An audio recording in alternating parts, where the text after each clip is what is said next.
I got a question from a listener that said the biggest mountain bike race I've done is 125 kilometers. I'm keen to step things up, but I don't have a heap of time to commit to training. Silly, I know. Do you have any tips? Well, what I wanted to do is just talk about my personal experience with this, because I was probably in a very similar situation. I had done a bit of mountain bike racing around that mark, somewhere between, the 50 to 150 kilometers, a couple of 12 hours, but nothing too massive. And then I decided to sign up for the Great Southern Brevet and also the Tour of Aotearoa. These were a few years apart.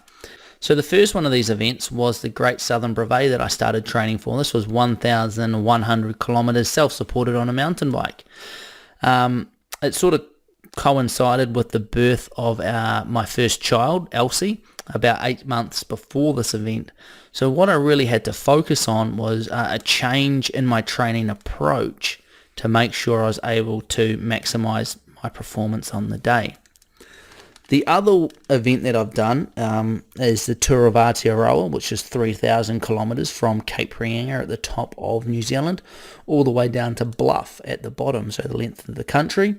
This, like I said, 3,000 kilometres on a mountain bike, again, self-supported.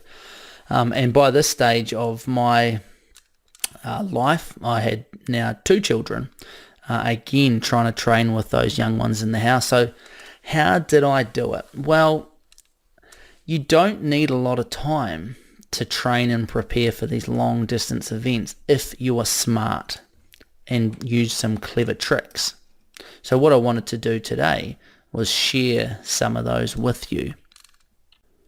So I'm not exactly sure how much you're going to step things up with your racing distances, but I went from about 150k races all the way up to 1,100 kilometer events. So I was doing this on quite limited time with my training, because I was juggling obviously coaching, day-to-day running of my coaching business, and also family life as not just a dad but a part-time stay-at-home dad, and with these other commitments that I had as well. It was a bit of a juggle, but definitely one that I was keen to embrace. On the start line of the Great Southern Brevet, I was talking to a lot of people about the training that they'd done, and there were stories of, epic training rides, multiple days, huge training weeks. And to be honest, over the 9 weeks leading in to the Great Southern Brevet in 2014, my longest training ride was just over 4 hours, and in fact my weekly training volume on average for the past 9 weeks clocked in at 5.5 hours on average. So how did I prepare myself in such a short amount of time? Well, what I did is I looked at the events that I was going to train for, and I identified 4 key factors that I thought would give me the best return for my time investment. These were metabolic efficiency, strength endurance, training specificity, and anaerobic threshold. So I'll go through each one of those now. So metabolic efficiency, for ultra endurance athletes, this is the cornerstone of your performance. If you can become very efficient at burning fat as a fuel and burn a higher proportion of fat to carbohydrate at higher workloads, when you ride, you're going to be able to ride for longer. This is your endurance. Now, traditionally, this is developed in training plans using long, slow distance training, which works well, but obviously takes up a lot of time. So to reduce the amount of time required to get the desired gains, what I did is I used a lot of muscle glycogen manipulation training or nutrient deprivation training methods. And I've talked briefly about these in our last podcast, and I mentioned them just before in Lessons from the Lab about training the gut and how that these don't want to be done just solely on their own.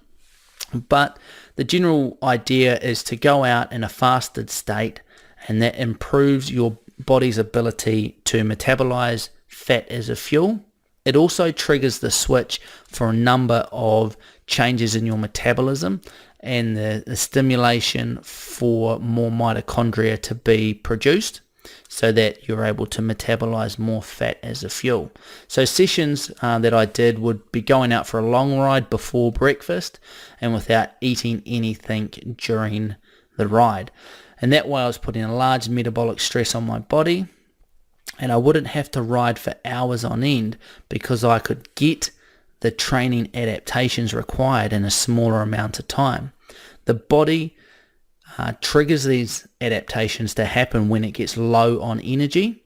So if I was 1, starting low on energy, and then 2, driving it lower without refueling, the depletion happened faster, but I'd still get the adaptation that I was after without having to put in lots and lots of training. The second key area that I worked on was my strength endurance.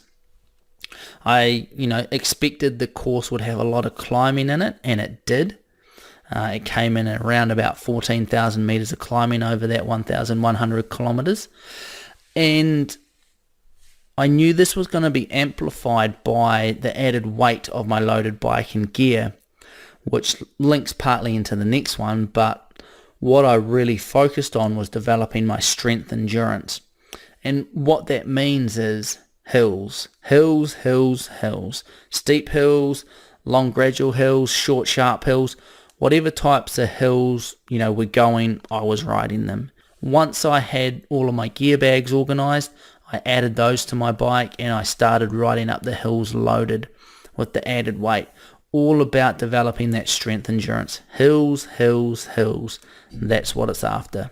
I'd never done such a big event such as this before, so I paid quite close attention to the specific nature required for this event. So I did a lot of my rides with a loaded bike, as I talked about, to get me used to the weight, to the handling of the bike and my riding position. I did quite a lot of my rides early in the morning and late at night. And this was largely just because this allowed me to keep, my day free for other commitments. Also getting my body clock set to riding at different times of the day, because I would ride for 20 hours every day during the event. Also gave me good practice with my lighting system. And also it was when, hopefully everyone was sleeping in my family as well. I'd get up and ride before the kids woke up. Most of the time, but sometimes with a newborn you can't predict when they're going to wake up, or go out in the evening after they went to bed. And this is one aspect that I really felt helped and paid off greatly, was this specificity. And the final thing I really focused on was my anaerobic threshold. And why this may seem a little bit strange to pay attention to your anaerobic threshold for an ultra endurance event, what I really knew was that a high anaerobic threshold is the primary predictor of endurance performance. And this is because when you ride any given distance or time, you will ride at a certain percentage of your anaerobic threshold power. The longer the event is, the lower this percentage is. However, the higher your anaerobic threshold is, the higher the absolute power or speed will be at any given percentage. So if you have a high anaerobic threshold, you're naturally going to ride faster at any given speed to someone with a lower anaerobic threshold. Training your anaerobic threshold is relatively easy. Not easy because it's very hard work, but it is easy to do because the sessions are quite short. It gives you a really good bang for your buck in terms of your training time. So if you are pushed for time, hitting your anaerobic threshold is a very, very effective way of training. So there you have it. I participated in 2 of my longest events when I was the most busiest or had the least amount of time to commit to my training. And that's how I really did it. For the Tour of Aotearoa, it was a very, very similar approach. I added in some longer overnight sessions in there, but not as many as you would think. So that's my tips. That's the lesson from life this week. I hope that helps you get into some bigger, longer mountain bike events, even though you don't have as much time to commit to training. Find the time, be smart with your training, get out there and get into it.